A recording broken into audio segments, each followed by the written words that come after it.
नमस्कार साथियों, गौरव ज्ञान धारा में आप सभी का स्वागत है।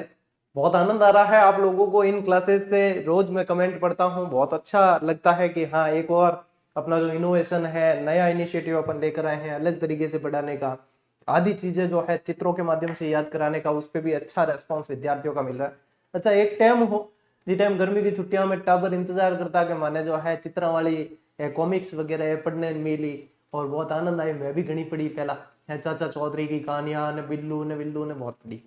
अब टाइम देखो चेंज हुआ है। अब टाबर तो छोड़ो, टाबर रा माँ बाप इंतजार करे कि कद गौरव सर क्लास लेना आसी और ए सारी चीजें जो है माने विचित्र ने माध्यम में पढ़ा सी। तो अपने अंदर का बचपना कभी मरता नहीं है और मैं ऐसा सोचता हूँ कि मरना भी नहीं चाहिए। अपने अंदर का बचपन जिंदा रहना चाहिए। और ये नए तरीके से याद करने वाली चीजें हैं, बिल्कुल ही अलग तरीके से बैच चल रहा है। मैं ये चाहूंगा आप अपने 24 घंटे में से 1 घंटा जरूर निकालें। 40-45 मिनट की क्लास होती है और 15 मिनट वापस रिवीजन कर लोगे तो 1 घंटे में जो पढ़ाया है मैंने वो सारी चीजें याद कर लोगे। अच्छा, आज तो कहानियां भी बहुत सारी है। आज तो राजा डिगबू की कहानी है और आपके वो उर्वशी वाली आ जाएगी उसके अंदर। फिर आपके करनी माता की कहानी है, बहुत सारी कहानियां मैं बताऊंगा आपको बढ़िया तरीके से। 10वीं की किताब के हाथ लगाने की जरूरत नहीं, साइड में रख दो, उससे बढ़िया ही जानकारी आप लोगों को करवा रहा हूँ। एक शब्द नहीं छोड़ेंगे, कह दिया तो कह दिया। ठीक है, चलो ठाकुर करा शुरू। ओके, सबसे पहले देखिए डिग्गी के कल्याण जी का ही जो मेला है उनके बारे में ही पढ़ते हैं। डिग्गी कल्याण जी का मेला, ये अब आप लोगों के प्रश्न इस तरीके से पूछेंगे कि कहां से कितनी दूरी पे है, क्योंकि जहां जो जिस तरीके से पैटर्न पे प्रश्न आए हैं, समझदार व्यक्ति की पहचान यही है कि वो उससे सीख लेता है कि आने वाले समय में इससे ज्यादा तो एग्जामिनर क्या करेगा, इससे सिमिलर ही चलेगा, कम चलेगा तो अपन ऑलरेडी तैयार है। अप जाएगा तो सभी के लिए अप जाना है, फिर तो अपन उसके लिए प्रिपेयर रह जाए। तो यहाँ पे अब पूछेंगे कि भैया जयपुर से कितने दूरी पे है, तो लगभग 75 किलोमीटर दूर टोंक जिले की मालपुरा तहसील के अंदर डिग्गीपुरी है, जहां पे मंदिर है डिग्गी कल्याण जी। तो जयपुर से कितना दूर है? 75 किलोमीटर दूर है। टोंक की मालपुरा तहसील के अंदर है डिग्गी कल्याण जी का मंदिर है। और डिग्गी कल्याण जी के मंदिर के पीछे जो बहुत जबरदस्त पौराणिक कथा है उसको आज अपन पढ़ते हैं। देखो, श्रावण महीने की अमावस्या को यहाँ मेला लगता है, तो ये एक फैक्ट याद रखना है, श्रावण अमावस्या को मेला लगता है। भगवान विष्णु के स्वरूप राजा कल्याण जी का मेला लगता है। अब भगवान विष्णु के स्वरूप, अब भगवान विष्णु की जो है ना मूर्ति एक बार नदी में बहती बहती आई थी, यहाँ के राजा को मिली थी, उनका कल्याण हुआ था। अब कैसे हुआ था सुनिए। अप्सराएं आप लोगों ने नाम सुना है, मैं ये तो नहीं कहूंगा कि देखी है, क्योंकि थारण मारे बसरी बात कोनी के अप्सरा देखा, अप्सरा देखने स्वर्ग जानो पड़े। और मैं वही चाहूं कि थे जल्दी अप्सरा नहीं देखो, ठीक है, यानी कि थे मृत्यु लोक मत जीवित रहो है। मैं अपन सारे मृत्यु लोक में, हाँ ठीक है ना, ये अपन को एक सजा मिली हुई है कि अपन मृत्यु लोक में। यदि अपने भी आनंद लिखे होते तो अपन भी वहां स्वर्ग में अप्सरा अप्सरा अपने भी सामने जो है नृत्य वत्य प्रेस कर रही होती है, अपन भी जो है बैठ के आनंद लेते, जैसे भगवान इंद्र लिया करते थे। है, लिया करते थे क्या, लिया करते होंगे, अभी भी चलते होंगे, रात को 8 बजे शो चालू होता होगा, किसने देखा है ऐसा मतलब कभी कभी बैठ के सोचते तो लगता है। चलिए ये अलग पॉइंट है, मजाक में मत लेना इसको, ये ठीक है। अब देखो क्या हुआ कि राजा भगवानों, भाई देवताओं के भगवान कौन माने गए, मतलब राजा कौन माने गए, सीधे सिंपल भाषा पे आता हूँ। तो भगवान इंद्र को मानते हैं कि भाई देवताओं के सबसे जो है राजा कौन है, भगवान इंद्र है। भगवान इंद्र के वहां पे एक अप्सरा थी उर्वशी।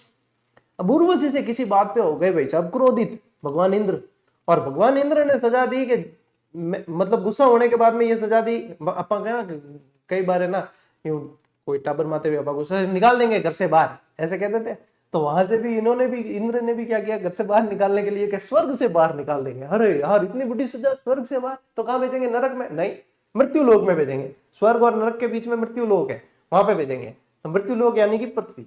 और इनको जो है उर्वशी को सजा दी, 12 वर्ष तक जो है आपको मृत्यु लोक में रहना पड़ेगा। और वो भी कैसे, एक घोड़ी के रूप में, है ना, एक घोड़ी के रूप में जो है। फिर ये उर्वशी यहाँ से मृत्यु लोक में आ गई एक घोड़ी के रूप में। यहाँ पे देखो चित्र देखोगे आप, यहाँ से सजा दी और फिर जो है एक घोड़ी के रूप में यहाँ पे आ गई। फिर एक उद्यान में जो है ये घोड़ी के रूप में घास चल रही थी, तब चंद्रगिरी के राजा ने इनको उद्यान में देखा।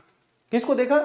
उर्वशी को नहीं देखा है, घोड़ी को देखा। और घोड़ी बहुत सुंदर उन्हें जो है दिख रही थी, तो इन्होंने उस घोड़ी का पीछा किया, पीछा करके घोड़ी को पकड़ा। तब उर्वशी जो है अपने ओरिजिनल रूप में आ गई। और ओरिजिनल रूप में आने के बाद तो राजा और खुश, अरे यार ये तो अप्सरा थी, अपन को पता ही नहीं। अपन ने तो सोचा कि साधारण कोई घोड़ी है, पकड़ के ले जाएंगे, अस्तबल में रखेंगे, चलाएंगे, ये तो अप्सरा है। अब तो उनका जो है राजा का इनके ऊपर हृदय आ गया, दिल आ गया। तो इन्होंने कहा कि अब तो भाई सब शादी करनी पड़ेगी, मेरी नजर पड़ी है। तो उर्वशी ने चेताया, उर्वशी ने कहा कि मुझे राजा इंद्र ने जो है यहाँ पे सजा के रूप में भेजा है, जैसे ही मेरी सजा पूरी हो जाएगी, दंड पूरा होगा, तो राजा इंद्र वापस लेने आएंगे। यूं मतलब यूं राजनीति रही जाए, ठीक है। तो राजा इंद्र वापस उर्वशी को लेने आएंगे, और उस समय यदि आप मुझे राजा इंद्र से नहीं बचा पाए, मैं अभी तो आपके साथ में आने को तैयार हूं, लेकिन उस समय राजा इंद्र से नहीं बचा पाए तो फिर मैं आपको श्राप दूंगी। ऐसा क्या, 12 साल बाद हुई ना, 12 साल में देखा, बार तो चला, तो फिर लेके चले गए। जब समय पूरा हुआ तो राजा इंद्र आते हैं, इंद्र से जो है ये विरोध करते हैं, यहाँ के डिगीपुर के ये राजा जो है ये विरोध करते हैं चंद्रगिरी के। तो इंद्र भगवान भी मतलब एकदम जीत नहीं सके, पास विष्णु भगवान हेल्प लेनी पड़ी। चंद्र मेरे तो जीती जे कौन, विष्णु भगवान ने हेल्प करी, और तब जाके जो है ये यहाँ के राजा को पराजित किया और उर्वशी को ले जाने लगे। उर्वशी को ले जाए तब उर्वशी ने श्राप दिया कि याद आया वो कथन जब मैंने कहा था कि कारण क्या है, ठीक है, कथन और कारण के सवाल आ रहे हैं, तो वो कथन याद करो कि कारण ये है कि अब मैं आपको श्राप दूंगी क्योंकि कारण सिद्ध हो चुका है अब, ठीक है, सही व्याख्या कर रहा है। तो यहाँ पे कि फिर वो इनको श्राप देती है कि कोढ़ी होने का श्राप देती है, कोढ़ का श्राप दे देती है। अब कोढ़ का श्राप दे देती है, अब राजा की तो कोई गलती नहीं है, तो यहाँ पे तो गई, इन्होंने तो एक तरीके से इनके हेल्प की, उद्धार किया। तो फिर बाद में भगवान विष्णु को दया आती है, भगवान विष्णु जी को दया आती है, और विष्णु जी कहते हैं कि कोई बात नहीं, इसने श्राप दिया, तुम्हारा ये श्राप उस समय उतर जाएगा जब तुम्हें एक बार नदी के अंदर जो है मेरी मूर्ति बहते हुए आती दिखेगी, उस मूर्ति से जो है आप संपर्क करोगे जैसे ही, तो आपका जो है ये श्राप मिट जाएगा। और जब फिर ऐसा इंसिडेंट हुआ तब वहीं पे कल्याण जी का मंदिर बनाया, यानी विष्णु भगवान की मूर्ति स्थापित की गई, और वो डिग्गी कल्याण जी मंदिर, यानी डिग्गी के राजा का जो है कल्याण किया था, इसलिए डिग्गी कल्याण जी मंदिर बना। अब इतनी जो है व्यवस्थित तरीके को कौन दे रखी, आरबीएससी की किताब में जितनी मैथान ने इंटरेस्ट सुनाई है, क्योंकि मैथान की हो ना इंटरेस्ट आई तो अपने आप से याद हो जाए। अब बेटा नोट्स मेकिंग पैटर्न, और देख लो चित्र पांचवी, देखो यहाँ से जो है ये श्राप दिया है, ये उद्यान में चल रही थी, ये यहाँ पे पीछा किया है, यहाँ पे जो है प्रकट होगी उर्वशी के रूप में, अप्सरा के रूप में, ठीक। चलिए अब देखिए, जनश्रुति पौराणिक कथा है, इंद्र का शाप और उर्वशी का पृथ्वी पर आना। इंद्र ने अपने दरबार की अप्सरा उर्वशी को क्रोधित होकर 12 वर्ष के लिए मृत्यु लोक पृथ्वी पर रहने का दंड दिया। पृथ्वी पर आकर उर्वशी चंद्रगिरी के राजा के उद्यान में घोड़ी का रूप धारण करके रात भर चरा करती थी। एक दिन चंद्रगिरी के राजा ने पीछा करके उस घोड़ी को पकड़ लिया, जिसके बाद घोड़ी ने वापस सुंदरी यानी कि उर्वशी का रूप, देखो मतलब चित्र भी एआई ने कितने तगड़े बनाए भाई साहब, वास्तव में अप्सरा का ही चित्र डाला है। यदि आप ध्यान से देखोगे तो वास्तव में ऐसा लगता है जैसे अप्सरा का ही चित्र डाला है, बताऊं, ठीक है। ये देखो देखो कैसा ये पूरी स्टोरी। अब बताइए इतना शानदार तरीके से पढ़ना कितना सीधी दिमाग में है, कई जना तो कंटेंट याद कौन है, खाली उर्वशी याद रही, तो कंटेंट पे फोकस करना, उर्वशी पे नहीं, लक्ष्य से ध्यान भटकना नहीं चाहिए, ठीक है। आगे बढ़ते हैं। अब देखिए राजा डिग्व उर्वशी पर, अरे भाई साहब क्या हो रही है, उर्वशी प्रभाव पड़ा है क्या। राजा डिग्व जो है उर्वशी पर मोहित हो गए और उसे अपने महल में ले जाने के लिए आतुर हुए। उर्वशी ने महल में चलने पर एक शर्त रखी, क्या भाई साहब दंड समाप्त होने पर इंद्र भगवान आएंगे मुझे लेने, तब राजा उसकी रक्षा करनी होगी राजा को, यदि रक्षा नहीं करे तो साफ दे दूंगी।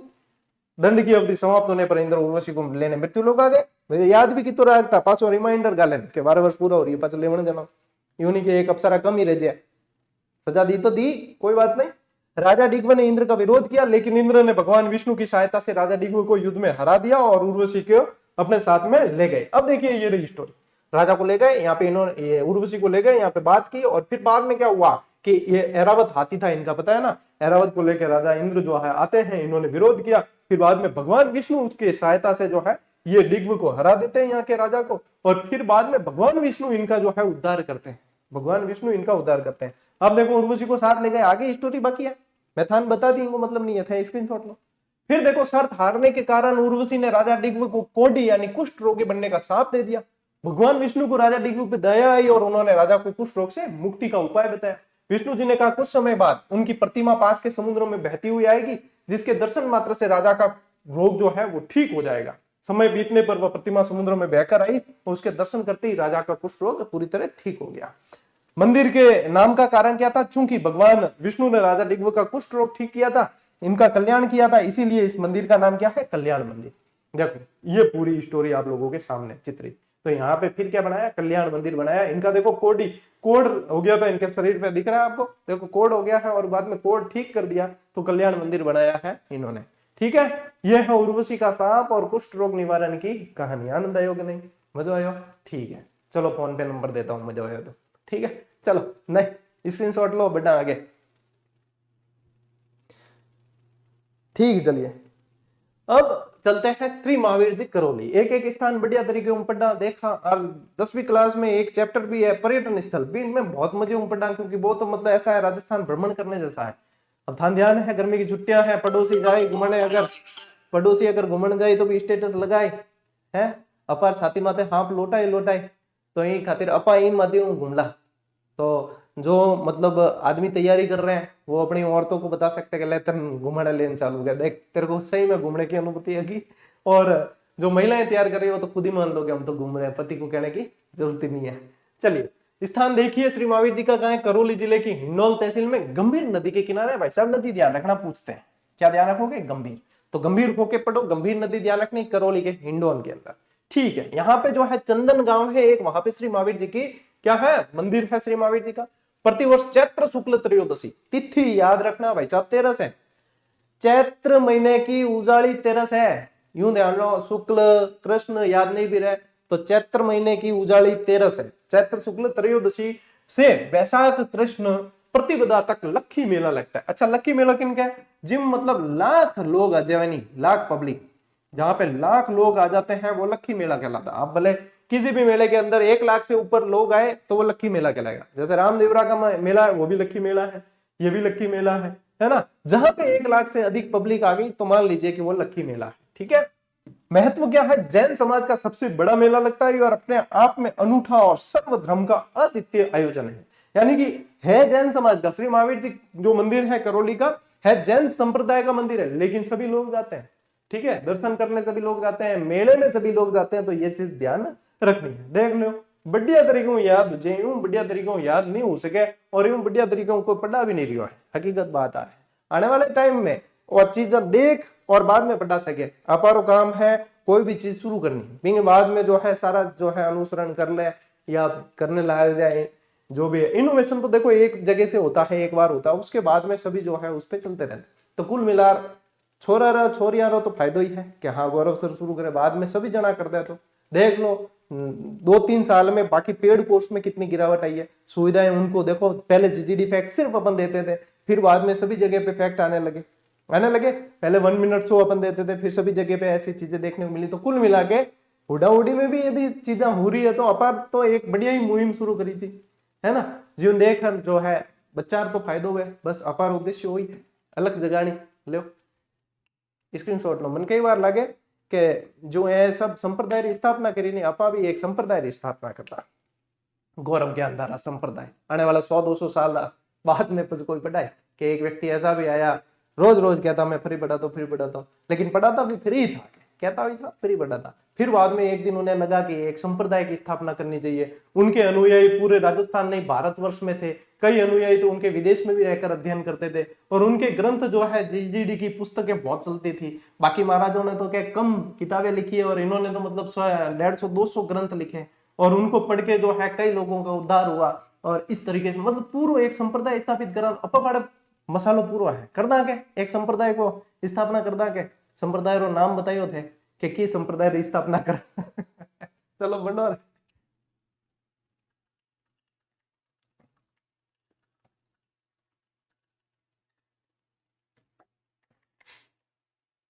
चलिए जनश्रुति और पौराणिक कथा, यहाँ पे भी महावीर जी जो श्री महावीर जी करौली का जो मंदिर है, इनकी मूर्ति कैसे मिलती, इसके पीछे भी एक कहानी है।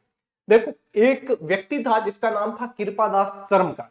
कृपादास नामक एक चर्मकार एक टीले पर अपने पशु चराया करता था। वर्तमान में यह टीला उसी नाम से जाना जाता है। क्या किया कृपादास चर्मकार अपने पशु चराता, कई दिनों तक एक गाय है ना दूध देती नहीं थी, और वहां पे एक जगह पे जाके जो है दूध अपना स्वयं न्योछावर कर देती थी। तो एक बार कृपादास ने पीछा किया, कई दिनों दूध नहीं देने पर उसने गाय का पीछा किया और देखा कि गाय टीले पर स्वतः अपना दूध गिरा रही है। फिर क्या हुआ कि उस टीले को खोदने पर उसे वहां से उसने देखा कि यहाँ पे क्यों गिरा रही है दूध, तो उस टीले को खोदने पर उसे गहरे लाल रंग की भव्य प्रतिमा मिली। ये देखो गहरे लाल रंग की, और उसने उस प्रतिमा को एक झोपड़ी में रख दिया। ये आपकी कहानी दे रखी है आरबीसी में, यहाँ नहीं दियोड़ी भाई, यहाँ तो मैं करी है। ठीक है, कि आपने भाईडा पढ़े सारा सारा आने में बहुत इंटरेस्ट आना चीजें जल्दी है जो है याद हुई चीजें सीधी, तो ये देख लो कॉमिक्स वर्जन, ठीक है, इस तरीके से याद करनी है। अब आओ अपने यहाँ पे कहानी पे कि गाय का रहस्य क्या था। गाय कहीं दूध नहीं देती थी तो पीछा करने पर क्या है वो अपना दूध स्वयं गिरा देती थी, खोदने पर लाल रंग की भव्य प्रतिमा झोपड़ी के अंदर रख दी, बस होगी। चीजें बहुत आसान है, करने वालों चीजें क्रिएटिविटी है, याद हो जाए। ले स्क्रीनशॉट आगे बढ़ा।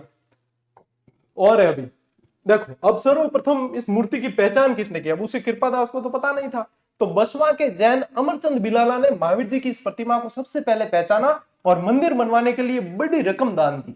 तो यहाँ पे जो अमरचंद बिलाला है, इन्होंने जो है भामाशाह की भूमिका निभाई और रकम दान दी। उस दान दी हुई रकम से राशि से जो है ये मंदिर बना है। पहचान के भाई ये तो श्री महावीर जी की मूर्ति है जैन संप्रदाय के, क्योंकि ये भी जैन थे, है ना, जैन अमरचंद बिलाला। तो इन्होंने फिर पहचान की, तो इन्होंने फिर वहीं पे जो है मंदिर बनवाया। अब देखो मुख्य परंपरा यहाँ की रथ यात्रा की अनूठी परंपरा है कि आज भी जब मेले का शुभारंभ होता है तो रथ यात्रा से पहले रथ को सबसे पहले उस चर्मकार यानी कि कृपादास जो था उसके वंशजों का हाथ लगवाया जाता है। क्योंकि खोज किसने की, जहां रथ पे जो है कृपादास के जो वंशज होते हैं उनके जो है हाथ लगाया जाता है, ये परंपरा रही है और यहाँ की पहली और अनिवार्य परंपरा है ये। इसको जो है भंग नहीं किया जा सकता, ये एक तरह का सम्मान दिया जाता है इन्हें, ठीक है, कि यहीं से जो है ये शुरू होती है, इनके मेले का जो रथ यहीं से चलता है। ले स्क्रीनशॉट, चलो काबरो आगे बढ़ा फटाफट ले। अब आते हैं अपन चलते हैं देशनोक। देशनोक में क्या है, करनी माता का मंदिर है। करनी माता को इनके जितने भी अनुयायी हैं, चारण समाज के लोग हैं, बीकानेर के राठौड़ के वंशज हैं, या जो भी लोग मानते हैं डोकरी कहते हैं, बहुत श्रद्धा भाव से जो है डोकरी के नाम से इन्हें संबोधित करते हैं और कहते हैं कि डोकरी की कृपा हो गई ना तो भले किसी की जो है कोई औकात नहीं है कि वो अपने को जो है बाल विवाह का कर सके, पर डोकरी की कृपा होनी चाहिए।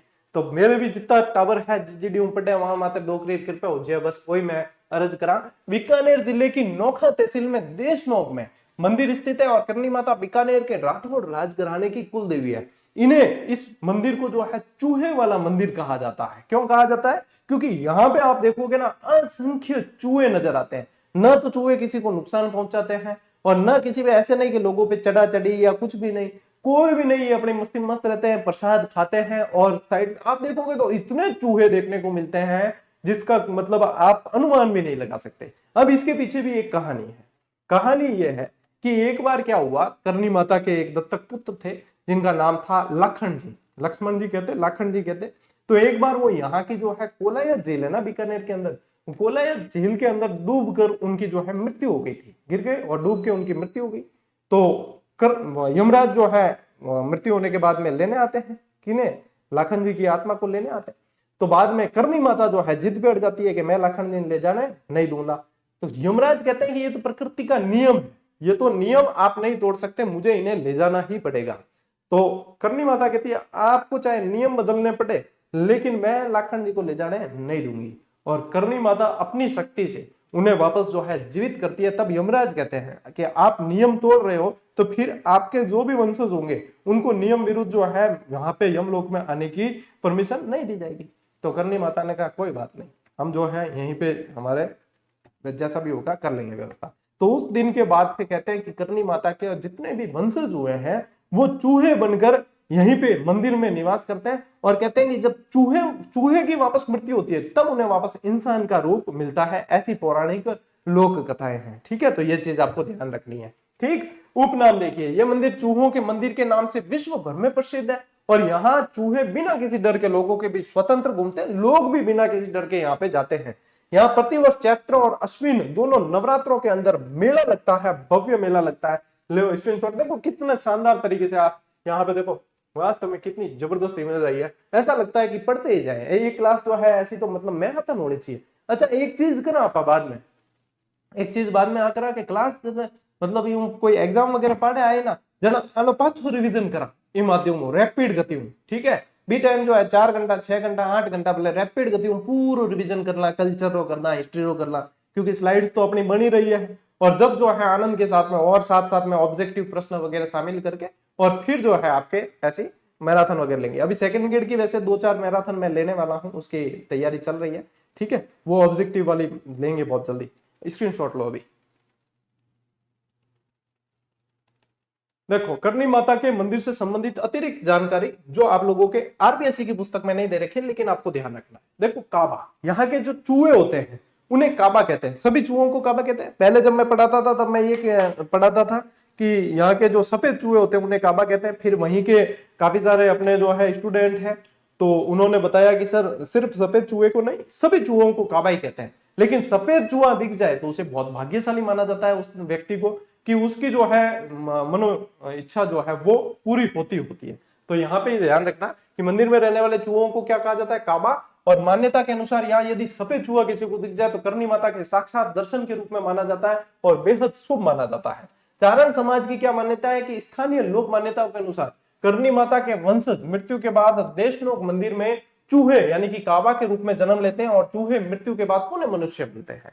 मेहरानगढ़ दुर्ग की नींव इन्होंने रखी थी। मेहरानगढ़ का जो किला है जोधपुर का, ऐतिहासिक तथ्यों के अनुसार जोधपुर के प्रसिद्ध मेहरानगढ़ किले की नींव राव जोधा के आग्रह पर स्वयं करनी माता के हाथों से रखी गई थी। और करनी माता का मूल नाम क्या है? रिद्धिबाई है। सुआप गांव के अंदर इनका जन्म होता है और बचपन का नाम इनका क्या था? रिद्धिबाई नाम था।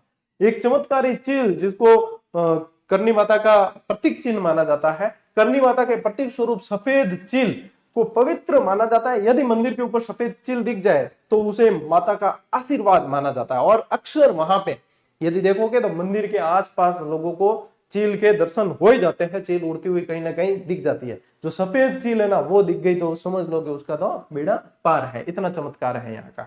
तो ये सारी जानकारी आपको ध्यान में रखनी है, स्क्रीनशॉट ले सकते हो। चलो टावरों, अब पढ़ा शीतला माता। देखो, शीतला माता का त्योहार बच्चों का सबसे फेवरेट त्योहार होता है।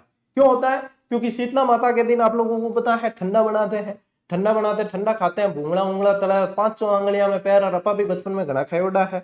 ठीक है, हाकड़ी, खाजा और दही वड़ा वगैरह। मतलब उस दिन तो भाई सब बच्चा बहुत फेवरेट है, क्योंकि मम्मिया जो है एक दिन पहले बनाने में लग जाओ, 20 दिन मम्मिया रहेगी, काम कौन? बस जो बना हुआ है ठोको, बस वो वाली चीज। तो ये बच्चों का फेवरेट त्योहार है, क्योंकि इन्हें बच्चों की माता कहा जाता है। जो बच्चों को माता निकलती है ना, उनका इलाज यहाँ पे माना जाता है। इन्हें महामाई, सेडल माता आदि नामों से जाना जाता है। ये ध्यान रखना। इनकी भी एक स्टोरी है। इन्हें शीतला माता क्यों कहते हैं? आपके इसमें नहीं दे रखी स्टोरी, मैं बताता हूँ।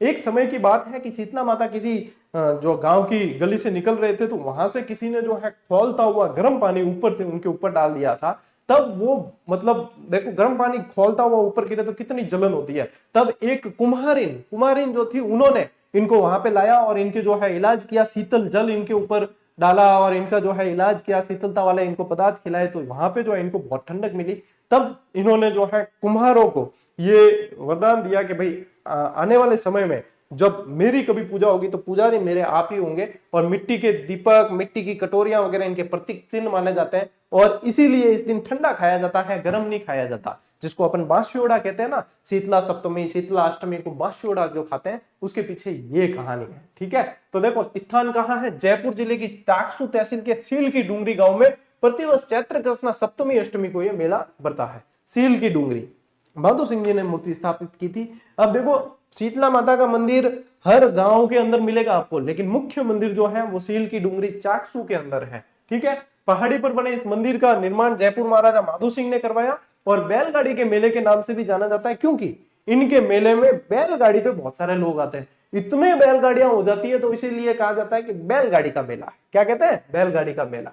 बैलगाड़ी के मेले के नाम से जाना जाता है। ग्रामीण रंगीन कपड़ों में अपनी सुसज्जित बैलगाड़ियों के साथ में आते हैं। क्या दृश्य होता होगा, सोचो। माता का स्वरूप, इन्हें मात्र रक्षिका देवी के रूप में जाना जाता है। मान्यता है कि इनकी रुष्टता के कारण ही चेचक का प्रकोप होता है। जब ये नाराज हो जाती है तो माता निकलती है ना, वो चेचक के रूप में बदल जाती है। तो यानी कि बहुत ज्यादा रुष्ट होती है, तो चेचक का प्रकोप माना जाता है। विभिन्न इनके उपनाम है। उत्तर भारत में महामाई, पश्चिम भारत में माई अबाला, और राजस्थान के अंदर आप अन्य जगह पे शेडल, सेड, शीतला माता आदि के नामों से जाना जाता है। गर्दभ यानी कि गधा इनका वाहन है। पुजारी इनके कुम्हार है। यहां पे लिख भी सकते हो आप, पुजारी कुम्हार। प्रतीक मिट्टी के दीपक। क्या? मिट्टी के दीपक इनके प्रतीक चिन्ह माने जाते हैं। ठीक है, ये तस्वीरें देख लो, आप लोगों को बहुत बढ़िया तरीके से चीजें याद हो जाएगी। लो स्क्रीनशॉट लो, आगे बेटा। टावर मजा आ रही है ना पढ़ने में, कॉमिक्स है ना। चलिए, गर्मी की छुट्टियां हैं, वैसे भी कॉमिक्स पढ़ने के दिन है। कैला मैया, कैला मैया का मेला कहां पे भाई? कैला मैया का मेला कहां लगता है? करौली के अंदर। करौली के अंदर मेला लगता है। और ध्यान रखना, एक नदी बता रहा हूं, ये नदी जो है आप लोगों को पूछी जाएगी, काली सील नदी के किनारे। काली सील नदी, काली सिंध नहीं है, ये ध्यान रखना, काली सील नदी है। ठीक है, करौली जिले के त्रिकुट, करौली जिले के त्रिकुट पर्वत की घाटी में कैला देवी का भव्य मंदिर है, जहां प्रतिवर्ष चैत्र शुक्ला अष्टमी को मेला बढ़ता है। और मेले में बहुत बड़ी संख्या में भक्तों के आने के कारण यह क्या कहलाता है? लक्खी मेला कहलाता है। वही चीज कि लाख से ऊपर पब्लिक है तो वो क्या कहलाएगा? लक्खी मेला कहलाएगा। और मंदिर के अंदर आपको ध्यान रखना है, दो मूर्तियां हैं। दाहिनी तरफ कैला देवी की मूर्ति है, जिन्हें लक्ष्मी के नाम से जाना जाता है, और बाईं तरफ चामुंडा माता की मूर्ति है। देखो ये चीज जो है ना, ये बहुत कम जगह पे देखने को मिलती है कि यहाँ पे दो मूर्तियां हैं। ये बहुत कम किताबों में देखने को मिलेगा। कौन मिले? मेरी खुद की किताबों में, गाइड में या वन लाइनर में भी नहीं दी होड़ी लाइन, बताओ। तो आज चीज आरबीसी में कवर हो रही है, तो बहुत बढ़िया, यानी कि अपन तैयारी कर रहे हैं ना। मंदिर में दो मूर्तियां हैं, दाहिनी तरफ कैला मैया की, बाईं तरफ चामुंडा माता की। ये दिशा भी ध्यान रखना, मेरे अनुसार तो दिशा भी ध्यान रखनी चाहिए आपको। ठीक है, लांगुरिया मंदिर क्यों कहा जाता है? क्योंकि कैला देवी के मंदिर के ठीक सामने हनुमान जी का मंदिर भी है, और जिन्हें स्थानीय भाषा में लोग क्या कहते हैं? लांगुरिया कहते हैं। स्थानीय भाषा में हनुमान जी का मंदिर है ना, हनुमान जी का मंदिर है, और पास में ही अंजनी माता का भी मंदिर है। अंजनी माता हनुमान जी की मम्मी है ना, माता जी, हनुमान जी की माता जी। तो वहां पे अंजनी माता का भी मंदिर है, हनुमान जी का मंदिर है, तो इनको लोग कहते हैं लांगुरिया। तो यहाँ पे जो है आपको ध्यान रखना है, लांगुरिया गीत और भुटकन नृत्य ये भी प्रसिद्ध है। ठीक है, क्या ध्यान रखोगे? ये यहीं पे किए जाते हैं, लांगुरिया गीत और भुटकन नृत्य। ठीक है, ये भी यहीं पे किए जाते हैं, ये ध्यान रखना है। अब देखो, पौराणिक लोक कथा इसमें भी, जब कंस ने वासुदेव और देवकी को कारागृह में डाल दिया था, तब देवकी ने एक बालिका को जन्म दिया था। देवकी ने क्या किया? एक बालिका को जन्म दिया था। और कंस ने जब उस नवजात बालिका को मारना चाहा, तो वह हाथ से छूटकर, अब यहाँ पे देखो, ये कहानी यहाँ ऐसे दे रखी है ना, कि यहाँ पे जो है ये बालिका को जन्म दिया, देवकी ने जन्म दिया, ऐसा मतलब कहानी यहाँ पे ऐसे लिखी हुई है। लेकिन आपको पता है, कृष्ण भगवान का जन्म हो गया था, तो वासुदेव जो है उन्हें गोकुल वहां पे लेके गए थे, और वहीं से जो बालिका को लेकर आए थे, तब जब कंस आया मारने, तो वो जो है महामाया का रूप था। तो वो भविष्यवाणी होती है कि भाई तेरा तो काल जन्म ले चुका है, और वहां पे वो जो है लालन पालन उसका हो रहा है, वो वहां पल रहा है, बढ़ रहा है। तो यानी ये एक्सचेंज हुआ था उस टाइम, वो है यहाँ पे स्टोरी में आपके सीधा ये बताया, मैंने मेन स्टोरी आपको बता दी है। ठीक है, तो वह हाथ से छूटकर आकाश में चली गई, वहीं योग माया की पृथ्वी पर अवतरित हुई और कैला देवी के नाम से प्रसिद्ध हुई है। ठीक है, ये ध्यान रखना आपको, कंस के हाथ से छूटकर आकाश में उड़ती बालिका योग माया। ठीक है, और वहीं से इन्होंने फिर घोषणा की थी, ऐसी आकाशवाणी हुई थी। तो ये पौराणिक कथा है कि कैला देवी को है ना योग माया का अवतार माना जाता है। कुल मिला के इस स्टोरी के पीछे ये लॉजिक है। चलिए स्क्रीनशॉट लो। ओके, अब बढ़ते हैं कपिल मुनि का मेला। कपिल मुनि का मेला है कहां? जब नाम आ जाए सामने तो सीधा आना चाहिए दिमाग में कि बीकानेर के अंदर लगता है, और बीकानेर की भी कोलायत झील। ठीक है, कपिल मुनि सांख्य दर्शन के प्रणेता माने जाते हैं। ठीक है, दर्शन वैसे जो 6 दर्शन हुए उनमें से सांख्य दर्शन है, उनके प्रणेता माने जाते हैं। ध्यान है ना, सांख्य, न्याय, योग, वैश्विक, उत्तर मीमांसा, पूर्व मीमांसा, ये जो है दर्शन है सारे सारे। रीट एसएसटी की क्लास में बहुत बढ़िया तरीके से ये चीजें भी पढ़ा रखी है, हर चीज पढ़ा रखी है मैंने आप लोगों के। इस यहाँ पे ये जो 3000 क्लास देना, यानी कि आप समझो 3000 क्लास है, यानी 3000 दिन की मेहनत है वो। तो यानी कि वो व्यवस्था आप लोगों के इतनी जबरदस्त तरीके से इस चैनल पे हो रखी है, जड़े मैं क्यों ना एक संप्रदाय नाम रख दा के ठाबरो लो। स्थान और समय, बीकानेर जिले के कोलायत में प्रतिवर्ष कार्तिक पूर्णिमा को कपिल मुनि का प्रसिद्ध मेला लगता है। दिन याद रखना, कार्तिक पूर्णिमा। अच्छा, कार्तिक पूर्णिमा को और कहां मेला लगता है? कल पढ़ा था अपन ने, पुष्कर। पुष्कर और कोलायत झील की अक्सर जो है तुलना की जाती है, क्योंकि ये जो कोलायत झील है ये भी 52 घाट झील है, पुष्कर भी 52 घाट झील है। पुष्कर के झील में भी दीपदान का महत्व है, यहाँ पे भी दीपदान का महत्व है। वहां भी कार्तिक पूर्णिमा को मेला लगता है, यहाँ भी कार्तिक पूर्णिमा को मेला लगता है। वो भी पवित्र झील मानी जाती है, ये भी पवित्र झील मानी जाती है। तो ये जो है भाई साहब बहुत इनके अंदर समानता है, तो ये ध्यान रखनी है अपने को। वंश का परिचय देखिए, स्कंद पुराण के अनुसार, पूछ भी सकते हैं कौन से पुराण के अनुसार, ब्रह्मा के पुत्र महर्षि कर्दम का विवाह महर्षि मनु की पुत्री से हुआ, जिनसे कपिल मुनि का जन्म हुआ है। ठीक है, महर्षि कपिल मुनि का जन्म हुआ। अब देखो कपिलिस्तान की उत्पत्ति उच्च धार्मिक ज्ञान प्राप्त करने हिमालय जाते समय, हिमालय जा रहे थे तो कपिल मुनि ने एक नकली स्थान देखा। ठीक है, क्या देखा? ये ऐसा नकली स्थान देखा, उसकी सुंदरता से मोहित होकर उनकी आत्मा का एक भाग दुनिया के लिए तप करने वहीं रुक गया और शेष भाग हिमालय चला गया, जिसे बाद में कपिलिस्तान के नाम से जाना गया। जो नकली स्थान दिखा यही बाद में कपिलिस्तान के नाम से जाना गया है। भाई ये कहानी कोई मेरे मन से कही हुई नहीं है, आरबीएससी की पुस्तक में दे रखी है। ठीक है, लो स्क्रीनशॉट।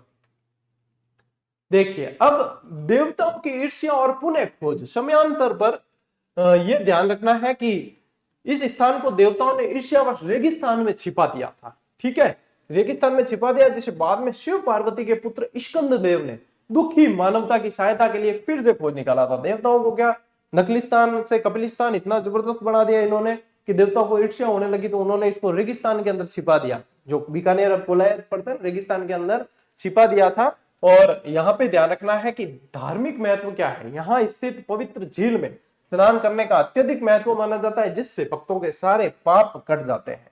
दीपदान की विशेष परंपरा है। कार्तिक पूर्णिमा के दिन शाम को कोलायत झील में जलते हुए दीप प्रवाहित किए जाते हैं, दीपदान किए जाते हैं। यहाँ की मुख्य आकर्षण है।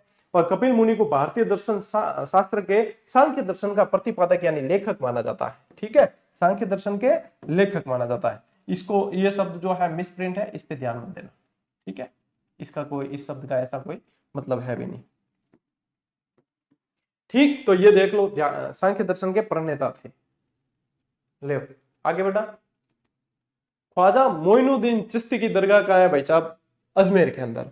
भारत का मक्का किस क्षेत्र को कहा जाता है? अजमेर को कहा जाता है। किस कारण ख्वाजा मोइनुद्दीन चिश्ती की दरगाह है?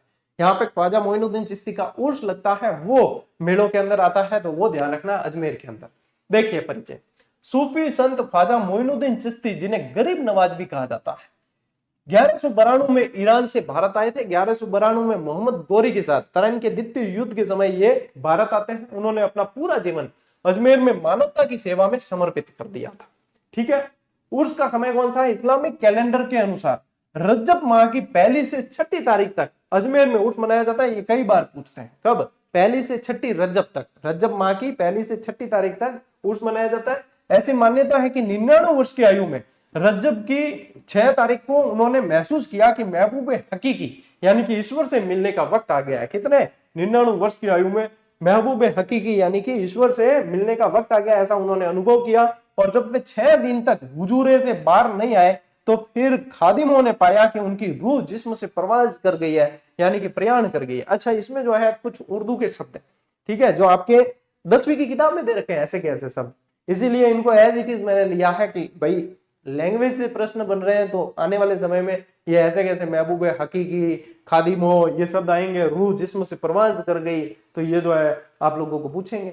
और गरीब नवाज का एक पैगाम है, सबका मालिक एक, और उर्स जो है इनका रजब माह की 1 से 6 तारीख को बढ़ता है। ठीक है, तो ये ध्यान रखना है आपको। अभी और भी पढ़ेंगे अपन, जायरीनों द्वारा इनके जो है दरगाह पे चादर चढ़ाई जाती है, विशेष गुलाब के इत्र को छिटका जाता है वगैरह, बहुत सारी मान्यताएं।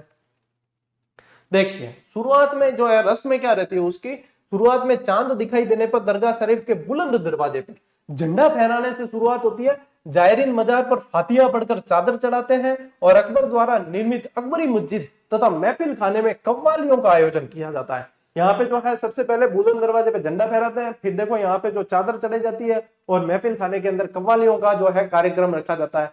और कुल की रस्में और देग, देग क्या होती है? यहाँ पे बड़ी बड़ी जो देग है, बर्तन है बहुत बड़े, ठीक है, अंदर इंसान सीटी लगा के उतर के जो है प्रसाद जब पकता है तब हिलाते हैं, और उस तरीके से पूरे साल भर उसके अंदर चढ़ावा दान वगैरह आता है, और उसी से फिर जो है ये मेले में पूरा जो प्रसाद पकता है। इतनी बड़ी बड़ी देग है, ठीक है। यहाँ पे तो चित्र के अंदर तो छोटी बता रहे हैं, बहुत बड़ी देग है, मैंने देखी हुई है। तो बड़ी देग बड़े यानी कि अकबर ने, और छोटी देग छोटे यानी कि जहांगीर ने भेंट की है यहाँ, ये भी पूछते हैं, तो ये ध्यान रखना है। देखो रजब की 6 तारीख को कुल की रस्म में जायरीनों पर गुलाब जल के छींटे मारे जाते हैं, और इसके बाद 3 दिन बाद 9 तारीख को बड़े कुल की रस्म होती है। उस उर्स के दौरान अकबर और जहांगीर द्वारा भेंट की गई क्रमशः बड़ी और छोटी देग में चावल पकाकर तबर्रुक यानी कि प्रसाद बांटा जाता है, ठीक है। तो ये ध्यान रखना है, यहाँ पे इनमें बड़ी देग और छोटी देग में प्रसाद बनता है। महत्व क्या है? यह उर्स संपूर्ण भारत में मुस्लिम समुदाय का संभवतः सबसे बड़ा मेला है, सर्वधर्म सद्भाव का अनूठा उदाहरण है, और क्या ध्यान रखोगे, यहाँ पे ये भारत का मक्का कहा जाता है, अजमेर को भारत का मक्का कहा जाता है। ठीक है, ये ध्यान रखना। चलिए स्क्रीनशॉट लो। अब देखो गलियाकोट का उर्स डूंगरपुर के अंदर दाऊदी बोहरा संप्रदाय, ये याद रखना है कि डूंगरपुर का गलियाकोट का उर्स भी बहुत ज्यादा प्रसिद्ध है, बहुत ज्यादा प्रश्न बनने की संभावना रहती है। तो क्या ध्यान रखेंगे, डूंगरपुर जिले की सागवाड़ा तहसील में गलियाकोट कस्बे के अंदर संत सैयद फखरुद्दीन की मजार स्थित है और यह स्थान दाऊदी बोहरा संप्रदाय की आस्था का प्रमुख केंद्र है। इसीलिए जो मजार ए फकरी भी कहा जाता है, क्योंकि किसकी मजार है, फखरुद्दीन की है, तो मजार ए फकरी के नाम से भी जाना जाता है। भाई साहब वो प्रश्न बड़ा सीधा सीधा, ठीक है, वो प्रश्न बड़ा, देखो मजार ए फकरी गलियाकोट की, ठीक है, तो ये ध्यान रखना है। अब देखो प्रतिवर्ष मुहर्रम की 27वीं तारीख को यहाँ उर्स का आयोजन होता है। ये चीजें पूछी जाती है, जैसे कि ख्वाजा मोइनुद्दीन चिश्ती का उर्स कब है, रजब माह की पहली से छठी। यहाँ पे इनका कब है, मुहर्रम की 27वीं तारीख को है, जिसके मौके पर मजार शरीफ को फूलों से सजाया जाता है और दीपक प्रज्वलित किए जाते हैं। धार्मिक गतिविधियों के अंदर इस पावन अवसर पर यहाँ सामूहिक इबादत की जाती है, कुरान शरीफ का पाठ किया जाता है। देखो सामूहिक इबादत, कुरान शरीफ का पाठ, दीप प्रज्वलित किए जाते हैं, ये सारी चीजें ले भाई स्क्रीनशॉट। गलियाकोट के अंदर क्या है, मजार फकरी, यानी कि संत सैयद फखरुद्दीन की मजार है, जो गलियाकोट का उर्स बहुत प्रसिद्ध है। अब आगे बढ़ते हैं, बेणेश्वर का मेला, ये भी कहाँ है, ये भी डूंगरपुर के अंदर। नवटापुरा या नवादपुरा जो है एक तहसील है वहां की, एक स्थान है वहां का, वहां के अंदर जो है ये नवादपुरा तो गांव है, आसपुर तहसील है, ठीक है, आसपुर तहसील है और नवादपुरा नवटापुरा जो है गांव है। वहां पे ये उर्स क्या है, ये मेला भरता है, बेणेश्वर का मेला है। अच्छा उर्स तो गलियाकोट वाला है, वो दाऊदी बोहरा संप्रदाय, ये यहाँ पे तो लिखा हुआ नहीं है ना, तो यहाँ पे लिख लेना, क्योंकि ये 10वीं की किताब में नहीं दे रखा, यहाँ पे लिख देना दाऊदी बोहरा संप्रदाय, ये ध्यान रखना।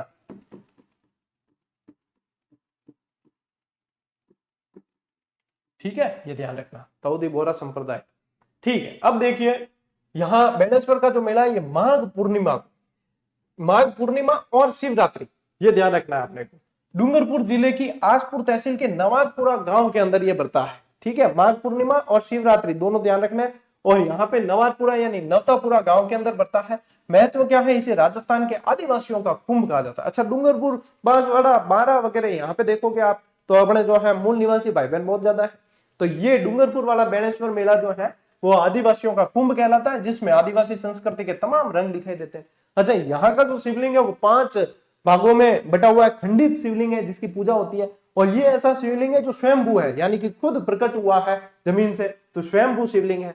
बेणेश्वर नाम भगवान शिव के लिंग पर आधारित है और स्वयं उद्भुत यानी स्वयंभू हुआ था। जनश्रुति के अनुसार नवादपुरा गांव की एक गाय प्रतिदिन दुग्धाभिषेक करती थी, सेम स्टोरी है महावीर जी करौली वाली, दुग्धाभिषेक करती थी। एक दिन ग्वाले के देखने पर वह भागी तो उसके खुर से धक्का लगने से यह शिवलिंग जो है 5 हिस्सों में टूट गया।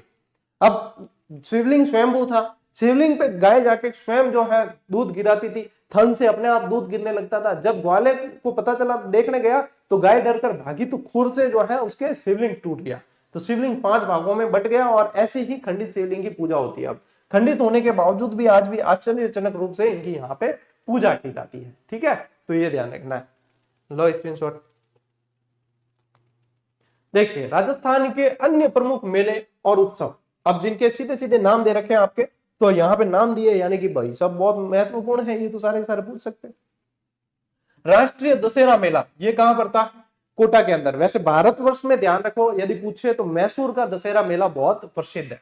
दौसा के अंदर आभानेरी उत्सव होता है, बाड़मेर में थार महोत्सव, जैसलमेर का मरु महोत्सव, पाली के अंदर रणकपुर उत्सव और गोडवाड़ मेला, उदयपुर के अंदर मेवाड़ महोत्सव, अलवर में मत्स्य उत्सव, जयपुर के अंदर बहुत सारे होते हैं जैसे सरस मेला, हाथी से संबंधित, अंतरराष्ट्रीय पतंग महोत्सव है ना, धुलंडी उत्सव और हाथी महोत्सव, तीज और गणगौर मेला, जयपुर लिटरेचर फेस्टिवल, साहित्यिक उत्सव और भी बहुत सारे आयोजन होते हैं जयपुर के अंदर।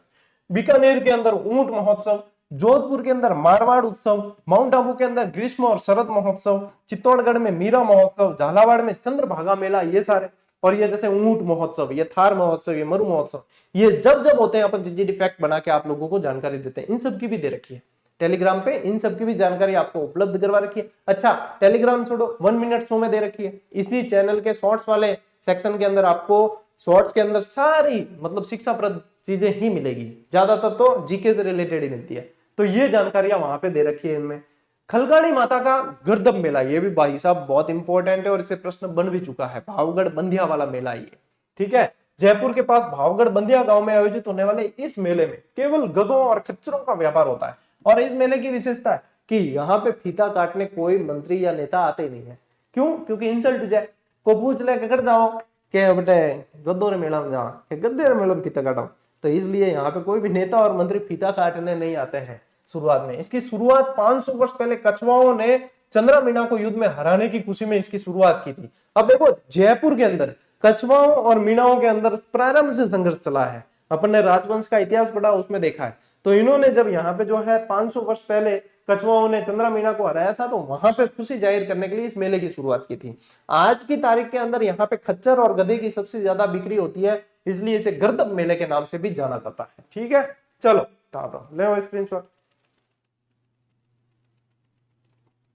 और इसी के साथ आपकी दमदमाती चमचमाती चित्रात्मक क्लास जो है पूरी हुई। ठीक है, अपन हड़प्पा संस्कृति में जी रहे हैं ऐसा लगता है। क्यों? हड़प्पा संस्कृति के अंदर भाव चित्रात्मक शैली चलती थी। तो एक तरफ मैंने भाव लिखे हैं सारे के सारे कि किस तरीके से कंटेंट है, एक तरफ सारे के सारे चित्र हैं, तो एक तरीके से अपनी भी भाव चित्रात्मक होगी है। और भाई साहब ये किताब जैसे ही चैप्टर पढ़ रहे हो इसके अंदर जाके अभ्यास करो। ये वह किताब है जो आपको ये बताती है कि आरबीएससी से आने वाले और प्रश्न कैसे बनेंगे, या कंटेंट जो दे रखा है जो अपन ने क्लास में भी पढ़ा, इनसे प्रश्न कैसे बनेंगे, इनके ऑप्शन कैसे बनेंगे, इनके अंदर और व्याख्या क्या हो सकती है, इनसे रिलेटेड चीजें क्या हो सकती हो। 2026 की सबसे डिमांडिंग, सबसे चर्चित और सबसे गुणवत्ता वाली किताब यही है। और ये चीज साबित हो चुकी है।